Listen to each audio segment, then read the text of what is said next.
नमस्कार दोस्तों, स्वागत है आपका आज के मुख्य समाचार में, जिसमें सबसे पहली और बड़ी खबर में आपको बताएंगे कि पश्चिमी देशों पर भड़का रूस और फिर दी चेतावनी, परमाणु हथियारों से ही होगा तीसरा विश्व युद्ध। दूसरी बड़ी खबर में जिक्र होगा कि रूसी विदेश मंत्री लावरोव बोले कि यूक्रेनी सैन्य ठिकानों पर हमले रहेंगे जारी, हम बातचीत के लिए भी हैं तैयार। तीसरी बड़ी खबर में जिक्र होगा कि यूक्रेन में फंसे भारतीयों को हम अपनी बसों से निकालेंगे, रूस ने दिया बड़ा भरोसा। चौथी बड़ी खबर में जिक्र होगा कि यूक्रेन से लौटे छात्रों से बनारस में मिले पीएम मोदी, कहा भविष्य का ख्याल रखा जाएगा। और पांचवी बड़ी खबर में आपको बताएंगे कि आजमगढ़ में अमित शाह गरजे, कहा कांग्रेस सरकार में होती थी आलिया मालिया और जमालिया की घूसपैठ। दोस्तों, हर एक खबर की गहराई में आपको ले जाएंगे, लेकिन उससे पहले अगर आपको विदेश की सेना और पीएम मोदी पर पूरा भरोसा है और अगर आप भी ऐसा मानते हैं कि मोदी है तो हर जीत मुमकिन है, तो आप अभी इस वीडियो को लाइक कीजिए और अगर चैनल पर नए हैं तो लाल बटन को दबा के चैनल को सब्सक्राइब करके घंटी बजाकर कमेंट में लिखिए जय हिंद। दोस्तों, रुक करते हैं सबसे पहले और बड़ी खबर की तरफ। पश्चिमी देशों पर भड़का रूस, दी चेतावनी, परमाणु हथियारों से ही होगा तीसरा विश्व युद्ध। व्लादिमीर पुतिन द्वारा रूस के परमाणु निवारक बलों को विशेष अलर्ट पर रखने के 4 दिन बाद और मॉस्को द्वारा यूक्रेन के खिलाफ युद्ध शुरू करने के 1 हफ्ते बाद रूसी विदेश मंत्री सर्गेई विक्टोरोविच लावरोव ने गुरुवार को मीडिया से कहा कि ये स्पष्ट है कि तृतीय विश्व युद्ध परमाणु हथियारों से होगा। इसी के साथ लावरोव ने कहा कि मैं ये बताना चाहूँगा कि पश्चिमी देशों के नेताओं के दिमाग में परमाणु युद्ध का विचार लगातार घूम रहा है, ना कि रूसियों के दिमाग में। मैं आपको विश्वास दिलाता हूँ कि हम किसी भी तरह के उकसावे की अनुमति नहीं देंगे जिससे हमारा संतुलन बिगड़ जाए। दोस्तों, रुक करते हैं अगली बड़ी खबर की तरफ। रूसी विदेश मंत्री बोले कि यूक्रेनी सैन्य ठिकानों पर हमले रहेंगे जारी, हम बातचीत के लिए भी हैं तैयार। रूस के विदेश मंत्री सर्गेई लावरोव ने अपने पुराने बयान से यू टर्न लेते हुए पश्चिमी देशों पर परमाणु युद्ध की बात कहने का आरोप लगाया है। लावरोव ने कहा कि रूस के दिमाग में ऐसी कोई बात नहीं चल रही है। लावरोव ने कहा कि हम यूक्रेन में सैन्य ठिकानों को निशाना बनाते रहेंगे, साथ ही कहा कि हम यूक्रेन से बातचीत को भी तैयार हैं। दोस्तों, रुक करते हैं अगली बड़ी खबर की तरफ। यूक्रेन में फंसे भारतीयों को हम अपनी बसों से निकालेंगे, रूस ने दिया बड़ा भरोसा। रूस ने भारत को भरोसा दिया है कि वो यूक्रेन में फंसे भारतीयों को बसों के जरिए निकालेगा। रूस के टॉप मिलिट्री जनरल ने शुक्रवार को कहा कि युद्धग्रस्त यूक्रेन के खारकोव और कुछ अन्य शहर में फंसे भारतीयों और अन्य विदेशियों को निकालने के लिए 130 बसें तैयार हैं। रूसी नेशनल डिफेंस कंट्रोल सेंटर के प्रमुख कर्नल जनरल मिखाइल का ये बयान प्रधानमंत्री नरेंद्र मोदी की ओर से बुधवार को रूसी राष्ट्रपति व्लादिमीर पुतिन से बात करने के बाद आया है, जिसमें पीएम मोदी ने पुतिन से यूक्रेन में संघर्ष क्षेत्रों में भारतीयों की सुरक्षित निकासी पर चर्चा की थी। दोस्तों, रुक करते हैं अगली बड़ी खबर की तरफ। यूक्रेन से लौटे छात्रों से बनारस में मिले पीएम मोदी, कहा भविष्य का ख्याल रखा जाएगा। प्रधानमंत्री नरेंद्र मोदी ने गुरुवार को यूक्रेन से लौटे छात्रों से बनारस में मुलाकात की।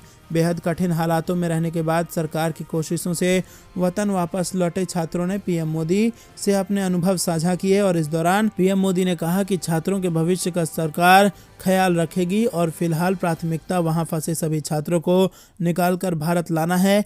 पीएम मोदी से मिलने वालों में बनारस के अलावा यूपी के अन्य जिलों के भी छात्र मौजूद थे। दोस्तों, रुक करते हैं अगली बड़ी खबर की तरफ। आजमगढ़ में अमित शाह गरजे, कहा कांग्रेस सरकार में होती थी आलिया मालिया और जमालिया की घुसपैठ। जी हां दोस्तों, केंद्रीय गृह मंत्री अमित शाह ने गुरुवार को आजमगढ़ में चुनावी जनसभा को संबोधित कर विपक्ष पर हमला बोला। कहा कि जब तक देश में कांग्रेस और अन्य दलों की सरकार रही तब तक पाकिस्तान से आलिया मालिया और जमालिया घुसपैठ करते थे, लेकिन अब मोदी सरकार में भारतीय सेना पाकिस्तान में घुसकर आतंकियों के खिलाफ कार्रवाई करती है। लालगंज विधानसभा क्षेत्र में आयोजित जनसभा में उन्होंने कहा कि यूपी में भाजपा पुनः सत्ता में आई तो इंटर पास कर उच्च शिक्षा में जाने वाली छात्राओं को स्कूटी का तोहफा दिया जाएगा। अब तक मोदी सरकार ने प्रदेश के किसानों को सम्मान निधि के रूप में 37,000 करोड़ रुपए दिया है। फिर से यूपी की सत्ता में आने पर किसानों का बिजली बिल पूरी तरह से माफ कर दिया जाएगा। अमित शाह ने कहा कि हर गरीब को पक्का मकान दिया जाएगा। पीएम मोदी ने आयुष्मान योजना के माध्यम से गरीबों को 5 लाख तक के मुफ्त इलाज की सुविधा दी है। 5 एक्सप्रेसवे बनवाए गए तो वहीं 40 मेडिकल कॉलेज, 52 इंजीनियरिंग कॉलेज और 56 नर्सिंग कॉलेज खोले गए हैं। हवाई पट्टी को एयरपोर्ट में तब्दील कर दिया गया है। दोस्तों, रुक करते हैं अगली बड़ी खबर की तरफ। चंदौली में पीएम मोदी बोले, हम सिर्फ कोरी बात नहीं करते बल्कि करके दिखाते हैं ठोस काम। जी हाँ दोस्तों, उत्तर प्रदेश में विधानसभा चुनाव अब अपने अंतिम चरण में है। भारतीय जनता पार्टी के राष्ट्रीय प्रचारक प्रधानमंत्री नरेंद्र मोदी इसके बाद भी कोई कसर नहीं छोड़ रहे हैं। जौनपुर के बाद गुरुवार को पीएम मोदी ने चंदौली में भाजपा के प्रत्याशियों के पक्ष में चुनावी सभा को संबोधित किया। दोस्तों, रुक करते हैं अगली बड़ी खबर की तरफ। पीएम मोदी का अखिलेश पर हमला, बोले जात पात में बांटने की थी कोशिश, यूपी ने समझ ली इनकी चालाकी। जी हाँ दोस्तों, यूपी विधानसभा चुनाव के छठे चरण के तहत 10 जिलों की 57 सीटों के लिए मतदान हो चुका है। राजनीतिक दलों और नेताओं ने 7वें चरण के लिए अपनी पूरी ताकत झोंक दी है और इसी बीच गुरुवार को प्रधानमंत्री नरेंद्र मोदी ने जौनपुर में चुनावी जनसभा को संबोधित करते हुए समाजवादी पार्टी पर जमकर हमला बोला। उन्होंने कहा कि घोर परिवारवादियों ने पूर्वांचल के लोगों को अपने हाल पर जीने के लिए छोड़ दिया था। घोर परिवारवादियों ने पूरी कोशिश की थी कि उत्तर प्रदेश जात पात में बढ़ जाए, लेकिन यूपी के लोग ने घोर परिवारवादियों की चालाकी को समझ लिया। पूरी यूपी एकजुट एक मत खड़ा हो गया है। पीएम ने सवाल उठाया कि कोरोना के मुश्किल समय में घोर परिवारवादी लोग कहाँ थे। ये लोग इस साजिश में जुटे थे कि भारत के टीके को बदनाम कैसे किया जाए। ये लोग इस संकट को और गंभीर बनाने के लिए काम कर रहे थे। पीएम ने केंद्र और प्रदेश सरकार द्वारा चलाई गई लोक कल्याणकारी योजनाओं का विस्तार से उल्लेख किया। उन्होंने लोगों से मतदान जरूर करने का आह्वान किया। दोस्तों, रुक करते हैं अगली बड़ी खबर की तरफ। कई देशों में तेजी से बढ़ रहा संक्रमण, भारत के 50% सक्रिय केस केरल, महाराष्ट्र और मिजोरम में, स्वास्थ्य मंत्रालय का ये बड़ा बयान। जी हाँ दोस्तों, केंद्रीय स्वास्थ्य मंत्रालय ने गुरुवार को बताया कि अब भी कई देशों में बड़ी संख्या में कोरोना के मामले सामने आ रहे हैं। कुछ देशों में संक्रमण की गति में वृद्धि भी हो रही है। दुनिया में रोजाना करीब 15 लाख मामले सामने आ रहे हैं। केंद्र स्वास्थ्य मंत्रालय के संयुक्त सचिव लव अग्रवाल ने कहा कि दुनिया के कई देशों में कोविड के मामले में तेजी से उछाल आया है। हालांकि राहत की बात यह है कि देश में कोरोना संक्रमण के मामले में तेजी से कमी भी आई है। रुक करते हैं अगली बड़ी खबर की तरफ। यूक्रेन से जंग के बीच रूस ने अपने रॉकेट से हटाए कई देशों के झंडे, भारत के तिरंगे को नहीं छेड़ा। जहां दोस्तों, यूक्रेन के साथ युद्ध छेड़ने के बाद से रूस का बहिष्कार देखने को मिल रहा है और इस बीच रूस ने भी उन देशों पर पाबंदियां लगाई हैं जो इसके खिलाफ है। और इस बीच रूस से एक वीडियो सामने आया है जिसमें दिखाया गया कि रूस अपने रॉकेट से कुछ देशों के झंडों की तस्वीर को हटा रहा है, वहीं भारत का झंडा उस पर रहने देता है। ये वीडियो रूसी स्पेस एजेंसी रोसकॉसमॉस के हेड डिमिट्री रोजोजिन ने ट्वीट किया है। रुक करते हैं अगली बड़ी खबर की तरफ। फिर बदलेगा मौसम का मिजाज और कई हिस्सों में होगी बारिश। जी हाँ दोस्तों, दरअसल दोस्तों दिल्ली एनसीआर के हिस्सों में तापमान में बढ़ोतरी देखने को मिली है। पहाड़ों के कुछ हिस्सों में बर्फबारी दर्ज की गई है, जिससे लोगों को सर्दी का सामना करना पड़ रहा है। दक्षिण भारत के कुछ हिस्सों में बारिश भी दर्ज की गई है। भारतीय मौसम विभाग ने कई इलाकों में बारिश की चेतावनी जारी कर दी है। आईएमडी के मुताबिक अगले एक दिन में दबाव और तेज होने की संभावना है। मौसम विभाग ने भविष्यवाणी की है कि अगले 48 घंटे में श्रीलंका के पूर्वी तट के साथ और उत्तरी तमिलनाडु तट की ओर पश्चिम उत्तर पश्चिम की ओर बढ़ने की संभावना है और अगले 2-3 दिनों में कई क्षेत्रों में बारिश होने की संभावना जताई गई है। दोस्तों, रुक करते हैं अगली बड़ी खबर की तरफ। रूस यूक्रेन युद्ध के बीच अमेरिका ने फिर की भारत की तारीफ, सीनेटर ने दोस्ती के लिए जताया मोदी का आभार। जी हाँ दोस्तों, रूस और यूक्रेन के बीच युद्ध जारी है और संयुक्त राष्ट्र में गैर हाजिर होकर भारत एक तरह से लगातार अपने सबसे पुराने दोस्त को अपना समर्थन दे रहा है। जाहिर है कि ये बात अमेरिका को खल रही होगी। जो बाइडेन से लेकर कई अधिकारी और सीनेटर भारत के साथ अपनी नई दोस्ती को मजबूत करने की कवायद कर रहे हैं। अमेरिका के एक शीर्ष सीनेटर ने बुधवार को यहां कहा कि दोनों देशों के बीच बढ़ती दोस्ती के लिए अमेरिका भारत के लोगों और प्रधानमंत्री नरेंद्र मोदी का आभारी है।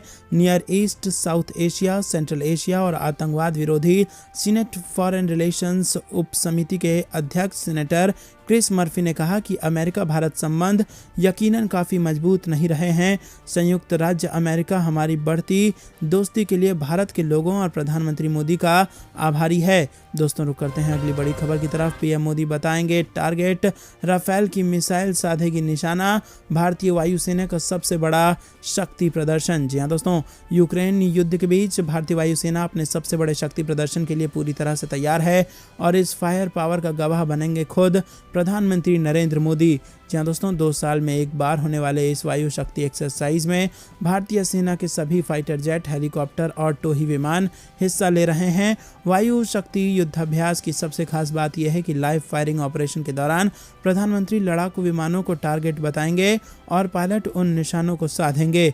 पाकिस्तान की सीमा के बेहद करीब पोखरण रेंज में पहली बार भारतीय वायुसेना का सबसे advance fighter Rafale supersonic speed में उड़ान भरते दिखाई देगा और air to air missile fire करेगा। एयरफोर्स के मुताबिक वायु शक्ति एक्सरसाइज देश के एयर पावर की ताकत का ही प्रदर्शन नहीं बल्कि real time war operational training भी है। बुधवार 2 मार्च को वायुसेना के सह प्रमुख एयर मार्शल संदीप सिंह ने वायुसेना की कर्टन रेजर प्रेस कॉन्फ्रेंस को राजधानी दिल्ली में संबोधित किया। दोस्तों रुक करते हैं अगली बड़ी खबर की तरफ। रूस ने तेज की कीव में बमबारी, कई शहरों पर कब्जे का दावा। 10 अहम बातें आपको बताएंगे दोस्तों। दरअसल दोस्तों रूस यूक्रेन के शहर को अपने नियंत्रण में लेने में लगा हुआ है और यूक्रेन की राजधानी कीव के पास बमबारी तेज कर दी है। रूस के आक्रामक हमले को देखते हुए यूक्रेन के लोग भी अपना देश छोड़ने पर मजबूर हो रहे हैं।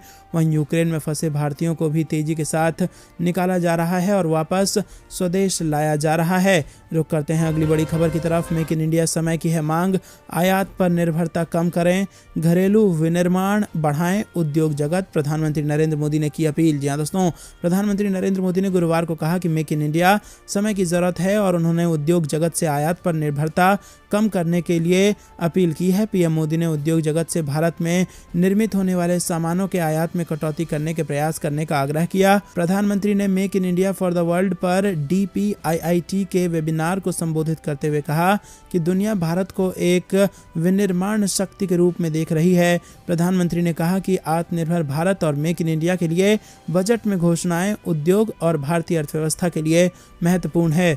दोस्तों रुक करते हैं अगली बड़ी खबर की तरफ। गोरखपुर में मतदान के बाद मुख्यमंत्री योगी आदित्यनाथ बोले भाजपा बनाएगी रिकॉर्ड और हम जीतेंगे 80% सीटें। जी हां दोस्तों, आपको बता दें कि उत्तर प्रदेश विधानसभा चुनाव 2022 में छठे चरण के मतदान में गुरुवार को मुख्यमंत्री योगी आदित्यनाथ ने गोरखपुर में अपना वोट डाला।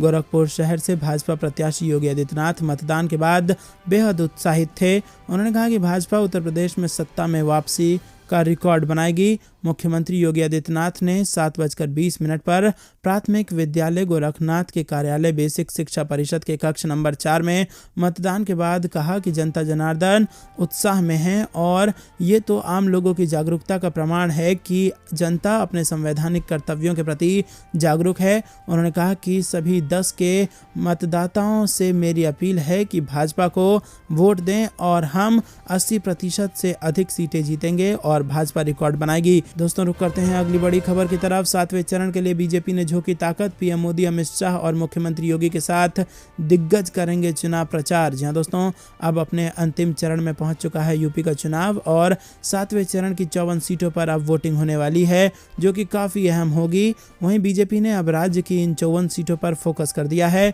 लिहाजा पार्टी ने अपने दिग्गजों को प्रचार में पूरी तरह से उतार दिया है और पार्टी आक्रामक तौर पर प्रचार कर रही है। राज्य में 7वें चरण के लिए चुनाव प्रचार शनिवार को समाप्त होगा और 7वें चरण में प्रधानमंत्री नरेंद्र मोदी का संसदीय क्षेत्र बनारस में भी मतदान होना है और इसके साथ ही अखिलेश यादव के संसदीय क्षेत्र आजमगढ़ की विधानसभा सीटें भी इसी चरण में हैं। वहीं पीएम मोदी ने खुद चुनाव प्रचार की कमान संभाल ली है और वो आज जौनपुर और चंदौली में चुनावी जनसभा को संबोधित करेंगे। दरअसल अगर पूर्वांचल की बात करें तो इसमें अंतिम 2 चरणों में मतदान हो रहा है। वहीं इन 2 चरणों में यहाँ पर कुल 111 सीटें हैं जिसमें से 57 सीटों पर वोटिंग हो रही है। रुक करते हैं अगली बड़ी खबर की तरफ। रवि किशन ने किया मतदान, कहा यूपी में 300 पार कर जाएगी भारतीय जनता पार्टी। जी हां दोस्तों, आपको बता दें कि गोरखपुर से सांसद रवि किशन ने 300 से ज़्यादा सीटें जीतने का दावा किया है। उन्होंने कहा कि हम गोरखपुर मंडल की सभी 9 सीटें जीत लेंगे। पूर्वांचल क्षेत्र में मतदान ऐतिहासिक होगा, बीजेपी को 300 से ज़्यादा सीटें मिलेंगी। राम मंदिर का निर्माण कार्य चल रहा है। यूपी की जनता ने यहां राम राज्य बनाने का फैसला किया है। यूपी चुनाव के छठे चरण का मतदान जारी है। मतदान सुबह 7 बजे से ही शुरू हो चुका है। योगी ने सबसे पहले अपने बूथ पर पहुंचकर मतदान किया। उन्होंने प्राथमिक विद्यालय गोरखनाथ कन्या नगर क्षेत्र में मताधिकार का इस्तेमाल किया। मतदान से पहले योगी आदित्यनाथ ने गोरखनाथ मंदिर में पूजा अर्चना की। छठे चरण में यूपी के 10 जिलों की कुल 57 विधानसभा सीटों पर वोट डाले जा रहे हैं। दोस्तों रुक करते हैं अगली बड़ी खबर की तरफ। वोटिंग से पहले ही अजय कुमार लल्लू के कार्यालय पर लगा ताला, क्षेत्र से गायब हैं यूपी कांग्रेस के प्रदेश अध्यक्ष। जी हां दोस्तों, यूपी विधानसभा चुनाव के छठे चरण का मतदान जारी है और इस चुनाव में कई बड़े नेताओं की प्रतिष्ठा दांव पर लगी हुई है और इनमें से एक यूपी कांग्रेस के प्रदेश अध्यक्ष अजय कुमार लल्लू का भी नाम है, जिनके भाग्य का फैसला 3 मार्च को ईवीएम में कैद हो जाएगा। खबर है कि वोटिंग से पहले ही उनके कार्यालय पर ताला लग जाएगा। दरअसल दोस्तों, अजय कुमार लल्लू के कार्यालय पर लग गया है ताला। वोटिंग से पहले ही लल्लू के कार्यालय पर ताला लग गया और बताया जा रहा है कि 2 दिन पहले से ही लल्लू ने कार्यालय छोड़ दिया है और अब तक लल्लू ने मतदान नहीं किया है। अजय लल्लू चुनाव के दिन ही क्षेत्र से गायब बताए जा रहे हैं। दोस्तों रुक करते हैं अगली बड़ी खबर की तरफ। सकुशल वापसी, तिरंगा बना ढाल, मां बोली मोदी है तो मुमकिन है। जी हां दोस्तों, दहशत के बीच दिन कट रहे थे, तभी वतन वापसी के लिए निकल पड़े। रास्ते में डर लगा लेकिन तिरंगा झंडा ढाल बन गया। रूसी सैनिकों ने झंडा देख सम्मान के साथ उन्हें और साथियों को सीमा तक जाने दिया और ये कहना है बुधवार को यूक्रेन से लौटे बांदा के 22 वर्षीय आलोक चंद्र का। उनकी मां माया देवी बेटे को देख खुशी से बोल पड़ी कि मोदी है तो मुमकिन है। तो दोस्तों, क्या आपको भी ऐसा लगता है कि मोदी है तो हर जीत मुमकिन है? हाँ या ना में अपनी राय बताइए। वीडियो लाइक नहीं किया तो लाइक जरूर कीजिए। आपको बता दें कि रूस यूक्रेन जंग के बीच भारत के लीड बैंक एसबीआई ने कर दिया है बड़ा ऐलान, जो कि आपका जानना है बेहद जरूरी। जी दोस्तों, रूस और यूक्रेन के बीच जंग जारी है और इसी के साथ कई पश्चिमी देशों ने रूस पर आर्थिक प्रतिबंध लगा दिए हैं। ऐसे में भारत ने भी फिलहाल रूस में कारोबार रोक दिया है। दरअसल रूस में भारत के सबसे बड़े लेंडर भारतीय स्टेट बैंक और mid size public sector bank Canara bank का जॉइंट वेंचर है। रूस में एक्टिव ये भारतीय ओरिजिन का एकमात्र बैंकिंग ऑर्गेनाइजेशन है। दोस्तों रुक करते हैं अगली बड़ी खबर की तरफ। तानाशाह दूसरे देश पर हमले की कीमत चुकाएंगे, पुतिन पर फिर हमलावर हुए बाइडेन। जी हां दोस्तों, अमेरिकी राष्ट्रपति जो बाइडेन ने अपने पहले स्टेट ऑफ द यूनियन संबोधन में रूसी राष्ट्रपति व्लादिमीर पुतिन पर यूक्रेन के खिलाफ पूर्व नियोजित और बिना उकसावे वाला युद्ध छेड़ने का आरोप लगाया। उन्होंने कहा कि पुतिन जैसे तानाशाह दूसरे देश पर आक्रमण की कीमत चुकाएंगे। यूक्रेन में लगातार खतरनाक होते जा रहे संघर्ष के मद्देनजर बाइडेन ने रूसी आक्रामकता के खिलाफ एकजुट होने का आह्वान किया। उन्होंने महामारी के बीच बढ़ती महंगाई से परेशान अमेरिकियों को आश्वस्त करने की भी कोशिश की और बाइडेन ने कहा कि यूक्रेन लोकतंत्रों और निरंकुश शासनों के बीच वैश्विक संघर्ष के मुहाने पर खड़ा है और लोकतंत्र ही कायम रहेगा।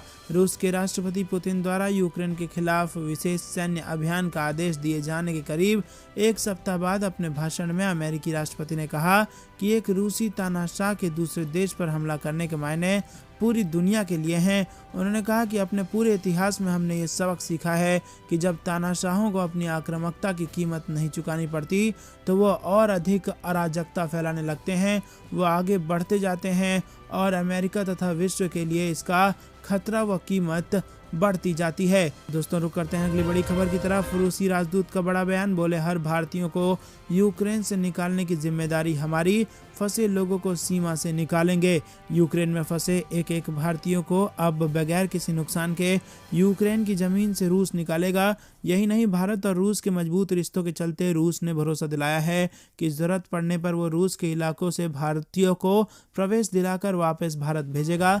भारत में रूस के राजदूत डेनिस एपलोव ने बुधवार को ये बात कही। विदेशी मामलों के जानकारों के मुताबिक कूटनीतिक मामलों में रूस की ओर से ऐसे प्रस्ताव को एक सकारात्मक और भारत रूस के अच्छे संबंधों की पहचान के तौर पर देखा जा रहा है। दोस्तों रुक करते हैं अगली बड़ी खबर की तरफ। तबाही मचा देगा तीसरा विश्व युद्ध, बरसेंगे न्यूक्लियर बम, रूस ने दुनिया को धमकाया। जी हाँ दोस्तों, रूस और यूक्रेन के बीच युद्ध छिड़ा हुआ है और इस युद्ध को लेकर तमाम देश रूस के रुख पर नाराजगी जता चुके हैं। इसी बीच रूस के विदेश मंत्री सरगेई लवरोव ने दावा किया है कि अगर तीसरा युद्ध हुआ तो ये विध्वंसक युद्ध होगा, वहीं इसमें कई न्यूक्लियर हथियारों का उपयोग होगा। ये जानकारी RIA न्यूज एजेंसी के हवाले से आई है। कुल मिलाकर ये सरगेई लवरोव का बड़ा बयान माना जा रहा है। रूस और यूक्रेन के बीच पिछले सप्ताह से ही जंग शुरू हुई है, जिसके बाद रूस लगातार यूक्रेन में हमला कर रहा है। वहीं यूक्रेन से तमाम लोग अपनी जान बचाने के लिए पड़ोसी देश में भी शरण ले रहे हैं। लाव्रोव ने यह भी कहा कि अगर यूक्रेन ने न्यूक्लियर हथियार लेने की कोशिश की तो ये बहुत खतरनाक होगा। रूस ऐसा बिल्कुल भी नहीं होने देगा। दोस्तों, रुक करते हैं अगली बड़ी खबर की तरफ। यूक्रेन में फंसे भारतीयों के मुद्दे पर कुछ देर में पीएम मोदी करेंगे हाई लेवल मीटिंग। जी हाँ दोस्तों, प्रधानमंत्री मोदी ने की हाई लेवल मीटिंग। जी हाँ दोस्तों, आपको बता दें कि यूक्रेन के खार्किव में रूस के तेज होते हमले के बीच बुधवार को 1 घंटे के भीतर यूक्रेन में मौजूद भारतीय एम्बेसी ने 2 एडवाइजरी जारी की। एडवाइजरी में एम्बेसी ने भारतीयों से तुरंत खार्किव खाली करने को कहा और ऐसे में पीएम मोदी ने 8:30 बजे यूक्रेन के मुद्दे पर हाई लेवल मीटिंग बुला ली। विदेश मंत्रालय के प्रवक्ता अरिंदम बागची ने कहा कि यूक्रेन छोड़ने वाले भारतीयों की संख्या में तेजी से वृद्धि हुई है और हम अनुमान लगाते हैं कि हमारी सलाह जारी होने के बाद से लगभग 17,000 भारतीय नागरिक यूक्रेन की सीमाओं को छोड़ चुके हैं।